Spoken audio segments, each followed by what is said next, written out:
এজন্য আখিরাতের কথা যেন আমাদের স্মরণ হয়। বিশ্বনবী বলতেন, নাহাইতুকুমান জিয়ারাতিল কবুর, আমি তোমাদেরকে কবর জিয়ারত করতে আগে নিষেধ করতাম, কিন্তু এখন নিষেধাজ্ঞা প্রত্যাহার করে নিলাম। এখন সব সময় তোমরা কবরের সামনে যাবা আর জিয়ারত করবা।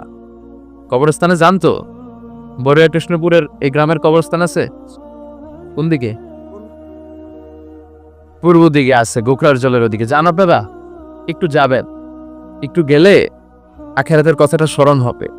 ওখানে ছোট শিশুরা শুয়ে আছে, কিশোর যুবকরা আছে, আপনার মতো তাগড়া যুবক মুরব্বীরা আছে।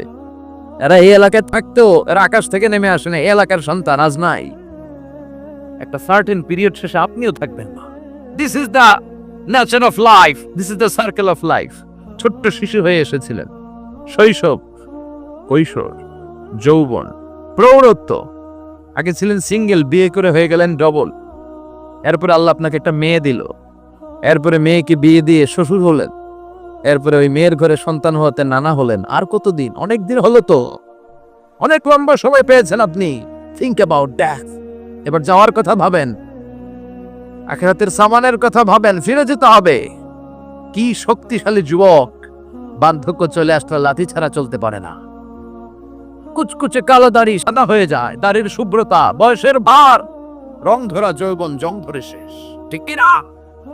This is the circle of life. যুবক ভাইরা, এটাই জীবন, চলে যেতে হবে, কেউ থাকতে পারবে না। ঠিক কি না? এটা রিমাইন্ডার আল্লাহ এই সূরার ভিতরে দিয়েছেন যে তোমাদেরকে ফিরে যেতে হবে। এই লোভ লালসা ছেড়ে দাও। রব্বুল আলামিন বলেন, আল্লাহকুমুত তাকাসুরু হাত্তা যুরতুমুল মাকাবির। ও গোলাম, দুনিয়ার সম্পদ, লোভ লালসা তোদেরকে পাগল বানিয়ে দিয়েছে। এই লোভ পাগলামি কোনোদিন তোদের থামবে না যতদিন না তোরা কবরে ঢুকবি। ঠিক কিনা? কার কথা? আল্লাহ বললেন, দুনিয়ার সম্পদ আর লোভ আর মোহে তোমরা গাফেল হয়ে গিয়েছো।